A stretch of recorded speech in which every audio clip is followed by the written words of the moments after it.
eu sou a Patrícia Vieira e esse é o IC Entrevista. Seja bem-vindo. No programa de hoje nós estamos recebendo a Clarissa de Souza, que é CEO da Carbontec Vanka. Tudo bem, Clarissa? Tudo bem, obrigada pelo convite. Obrigada a você por aceitar nosso convite. Então hoje a gente vai conversar sobre um assunto que interessa para todo mundo, que deve preocupar aí todo mundo, que é aquecimento global, mais especificamente, Clarissa, na questão do agro.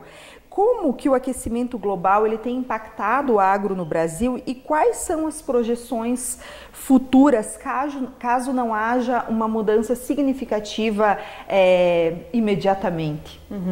É como nós vimos recentemente a questão das queimadas, né? Sim. O que fez proliferar essas queimadas? Então a alta temperatura. Sim. A baixa umidade do ar, a alta temperatura do ar, os ventos fortes. Então a gente viu diversos estados brasileiros declarando calamidade, emergência, sim, em função da mudança do clima que estava, né, afetando e afetou muito o agro, né? Tiveram muitos prejuízos ao agro. E como que o agro ele pode tentar mitigar essa situação? Principalmente trabalhando no planejamento, né? Sim. A gente já está vendo muitos produtores falando em replanejar o calendário, plantio, colheita, algo que era mais organizado em função do clima, agora precisando ser revisto.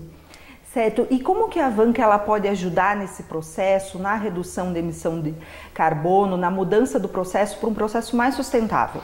Bom, a Vanka trabalha muito no balanço de carbono, sim, da agroindústria ou das propriedades rurais.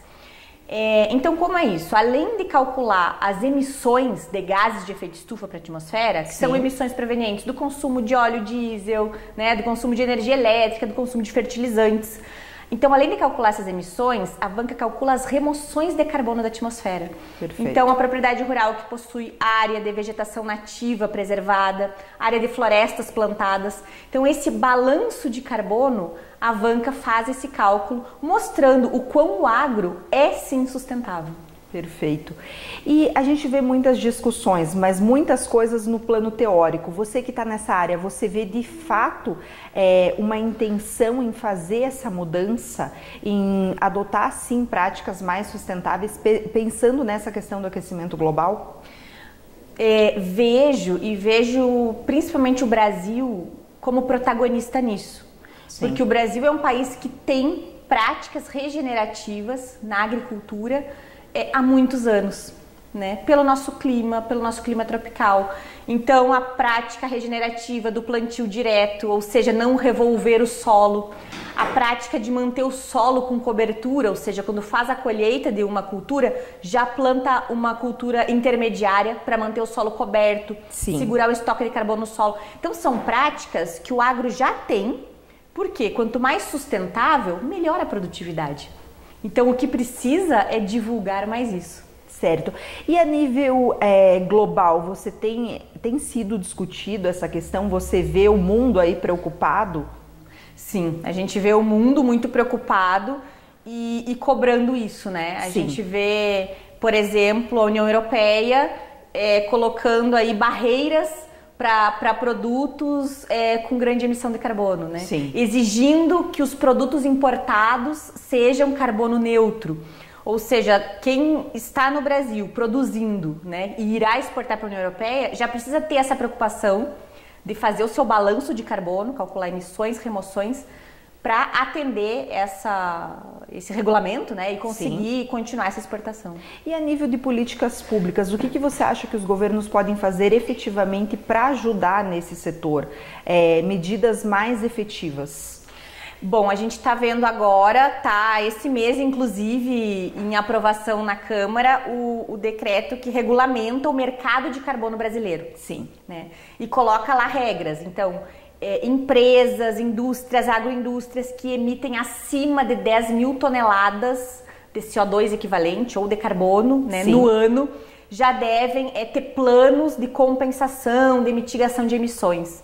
Então, essa nova legislação sendo aprovada, isso torna obrigatório no país Sim. Né? Mas isso traz oportunidades para o país, especialmente para o agro, né? Que tem mais remoções de carbono da atmosfera e pode ter uma oportunidade de venda de créditos de carbono. E no caso de empresas que emitem menos, compensações financeiras podem ser uma solução, incentivos fiscais? Com certeza podem. E essas empresas que emitem menos podem, sim, ganhar com esse novo mercado regulado de carbono brasileiro, inclusive. Porque elas podem, né, oferecer esses créditos a empresas que não conseguem reduzir. Né? Porque muitos processos industriais, realmente, as emissões são inerentes ao processo. Clarice, você ainda encontra empresas, empresários, enfim, que veem essa questão como um aumento de custos? Infelizmente, sim, ainda vemos, mas além dessa cobrança da legislação que está vindo... Que é muito importante. Muito importante está vindo, a gente observa também uma autorregulação do mercado. Sim. Então, a gente vê grandes empresas multinacionais brasileiras ou estrangeiras anunciando publicamente metas de net zero ou emissão zero. Sim. Né? Como que essas empresas vão chegar a essa emissão zero? Cobrando da sua cadeia de fornecedores. Perfeito. Então, já existe, a gente já está vendo essa autorregulação do mercado. E essas empresas que ainda não compreenderam ou não viram essa importância, vão acabar vendo, né, ou vão ter uma desvantagem competitiva. E em que aponta, por exemplo, o consumidor final, ele também pode participar desse processo exigindo consumir produtos mais sustentáveis? Com certeza. O consumidor final mostrando a sua preocupação em relação a Sim. isso, eu acho que acaba realmente impulsionando aí as marcas, as empresas a terem ações, né, em relação a mudanças climáticas, a pegada de carbono. Né? Se você pudesse sugerir mudanças, ainda que pequenas mudanças, para aqueles que querem começar, por onde começar? Eu acho que nós, como pessoas físicas, né, a nossa grande mudança pode ser a preocupação por de onde vem o que nós consumimos. Sim. Né? Os produtos que consumimos, os alimentos que nós consumimos, de onde vem, né? Então, sempre que a gente valoriza os produtos locais, os produtos da nossa região, hortaliças da região metropolitana da nossa cidade, Sim. a gente está tendo a preocupação em relação à mudança do clima. Por quê? Porque são produtos que tiveram um transporte mais curto. Menos emissões de gás de efeito estufa nos transportes. Sim. Quando a gente valoriza fábricas de roupas locais ao invés de roupas importadas, por exemplo, Sim. também é uma ação nesse sentido. Perfeito. Como você comentou, a gente viu aí as queimadas no Centro-Oeste, no primeiro semestre, a questão das chuvas no Rio Grande do Sul, e daí muito se falou em aquecimento global. A gente fica até com medo da situação. Ainda dá tempo de mudar? Acredito que sim. Acredito que sim, porque o ser humano é muito adaptável. Sim. Né? O ser humano vive em temperaturas de extremo frio e de extremo calor. Então, eu entendo que sim, nós vamos nos adaptar. Nós vamos viver sim em temperaturas mais quentes, como a gente comentou, o agro vai ter que adaptar, muita indústria vai adaptar. Mas eu acredito que sim, com essas mudanças sendo feitas, especialmente nas matrizes energéticas dos países mais emissores, com certeza há tempo de se adaptar às mudanças climáticas. Uma boa notícia. E em relação à Vanka, quais os serviços que vocês fazem e como que as pessoas que querem saber um pouquinho mais sobre esse assunto ou mesmo precisam de uma consultoria, como que eles encontram vocês? Bom, nos encontram nas redes, né? Nas redes sociais, estamos lá, Vanka Carbon. Nosso site na internet também, vanka.com.br.